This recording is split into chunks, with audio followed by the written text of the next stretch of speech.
नमस्ते, मैं डॉक्टर अंकिता वैद्य हूँ, इन्फेक्शियस डिजीज़ फिजिशियन हूँ न्यू दिल्ली से। इस वीडियो में आपसे हमारी इम्यूनिटी कैसे इम्प्रूव करें, क्या होती है इम्यूनिटी, इसके बारे में बात करने जा रही हूँ। हम सब काफ़ी आम तौर पे सुनते हैं इम्यूनिटी के बारे में कि वो अच्छी होनी बहुत ज़रूरी है। इसके लिए हम अपने दिनचर्या में भी कोशिश करते हैं सुधार लाने की। अपने डॉक्टर से भी सुनते हैं कि इसकी इम्यूनिटी कम है, इसलिए इसको बार बार इन्फेक्शंस हो जाते हैं। या हम अपने आस पड़ोस में सुनते हैं कि इम्यूनिटी के लिए ये करनी ज़रूरी है। As a health care provider, as a doctor, मैं आपसे इस वीडियो में इस बारे में बात करने जा रही हूँ। सबसे ज़रूरी है हम ये समझें कि इम्यूनिटी जो है वो एक दिन में डेवलप नहीं की जा सकती है। ये कांस्टेंट प्रोसेस होता है जिसके लिए हमें लगातार प्रयत्नशील रहना, कोशिश करते रहना ज़रूरी होता है। इसमें सबसे इम्पॉर्टेंट हमारा एक पार्ट होता है हमारा लाइफस्टाइल का, जो हम सब जानते हैं बट फॉलो हर कोई नहीं करता है। इसमें ज़रूरी है कि हम अपने लाइफ में एक बेसिक रूटीन में अपनी एक्सरसाइज को इंक्लूड करें, चाहे वो योगा हो, मेडिटेशन हो, फिजिकल एक्सरसाइज हो, वॉकिंग हो, जो हमारे मेटाबॉलिज्म को अप रखता है। साथ ही साथ हमें पीस ऑफ माइंड भी देता है। तो ये इम्पॉर्टेंट है कि हम एक्सरसाइज को इंक्लूड करें। दूसरा, हमारे डाइट में एंटीऑक्सीडेंट्स की मात्रा भरपूर होनी चाहिए। कहाँ मिलता है ये एंटीऑक्सीडेंट? सबसे पहली चीज़ होती है एंटीऑक्सीडेंट की, जो हम फ्रूट्स कंज्यूम करते हैं वो रिच होता है एंटीऑक्सीडेंट्स में। सेकेंड होता है हमारे वेजिटेबल्स हो गए, तो जो भी fruit and vegetables based product है आप ज़्यादा यूज़ करें, ज़्यादा खाएँ, उसको कंज्यूम करें अपनी डाइट में। ज़्यादा प्रोसेस्ड रिफाइंड फूड से बचें। दूसरा, जो एंटीऑक्सीडेंट्स है वो हमें स्प्राउट्स वगैरह में भी काफ़ी देखने को मिलते हैं, विटामिन्स के फॉर्म में।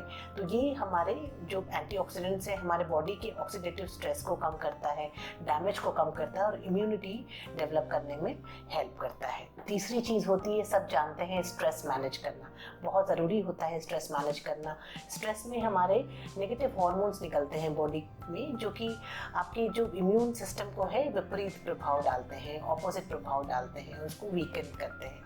तो स्ट्रेस मैनेज करना वो आप अपने लेवल पे करें। उसके लिए भी हेल्दी डाइट, गुड एक्सरसाइज बहुत हेल्प करता है, गुड स्लीप बहुत हेल्प करता है आपको स्ट्रेस मैनेज करने में। फोर्थ चीज़ जो होती है वो है आपकी विटामिन डी लेवल पे आप ज़रूर एक चेक रखें। विटामिन डी जो है वो एक बहुत अच्छा इम्यून रेगुलेटर माना जाता है। आपका विटामिन डी अगर कम है तो इम्यूनिटी लोअर साइड पे रहती है। बहुत सारे डिजीज़ हम देखते हैं आजकल, इन्फेक्शियस डिजीजेस, जिसमें ट्यूबरक्लोसिस एक इम्पॉर्टेंट डिजीज़ होता है, इंडिया में बड़ा कॉमन है। इसमें देखा गया है कि विटामिन डी का स्तर जिनको कम होता है, chances of reactivation of tuberculosis ज़्यादा पाया जाता है उनमें। तो इसलिए विटामिन डी का हम सप्लीमेंटेशन भी करते हैं जब हम पेशेंट को ट्रीट कर रहे होते हैं ट्यूबरक्लोसिस के लिए। तो विटामिन डी एक इम्पॉर्टेंट विटामिन होता है। माइक्रो न्यूट्रिएंट जैसे सेलेनियम हो गया हमारे, वो एक इम्पॉर्टेंट न्यूट्रिएंट होता है हमारे बॉडी में इम्यूनिटी को डेवलप रखने के लिए। लाइकोपीन हो गया, जो टोमेटोज़ वगैरह में नेचुरल सोर्स में मिलता है। सप्लीमेंट्स भी आते हैं इसके, ये सब यूज़ कर सकते हैं। ओमेगा 3 फैटी एसिड्स वगैरह ये सब भी हेल्प करते हैं। गुड एंटीऑक्सीडेंट होता है, हमारे इम्यूनिटी में अच्छा काम करता है। बट हाँ, मैं फिर से एक चीज़ ज़रूर बोलना चाहूँगी, सेल्फ मेडिकेट ना करें। So you should always take a doctor's advice. आप अपने डॉक्टर की सलाह से ही कौन सा आपके लिए क्या ज़रूरी है, क्या करना चाहिए, वो आप फॉलो करें। हर एक के लिए हम सब तरह की एक्सरसाइजेस भी नहीं बोलते हैं कि आपको करना, आपके बॉडी के हिसाब से ही। बट हाँ, रेगुलर अगर हम अपने डाइट में, एक्सरसाइज में फोकस करते हैं तो हमारी इम्यूनिटी अच्छी रहती है। टाइम टू टाइम इम्पॉर्टेंट होता है वैक्सीनेशन के लिए भी।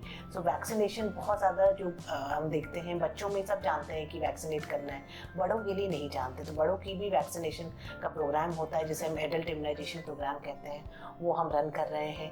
इसके लिए ज़रूरी है आपकी क्या बीमारी है, क्या एज ग्रुप है, क्या अंडरलाइन डिजीज़ है, उसके हिसाब से कौन सा वैक्सीन लगना ज़रूरी है, किस समय पे लगना ज़रूरी है, किस सीज़न में लगना ज़रूरी है, सारी चीज़ें इंपॉर्टेंट होती है। तो ये हमारा 5th नंबर का चीज़ है जिससे हम वैक्सीनेशन से अपनी इम्यूनिटी को, एटलीस्ट वैक्सीन प्रिवेंटेबल डिजीज़, उन इन्फेक्शंस के अगेंस्ट दुरुस्त कर सकते हैं। तो इसके साथ आप स्वस्थ रहें और सतर्क रहें और बिल्कुल अपनी इम्यूनिटी पे ध्यान रखें और स्ट्रेस मैनेज करें, डाइट अच्छी लें और रेगुलर एक्सरसाइज करें। Thank you.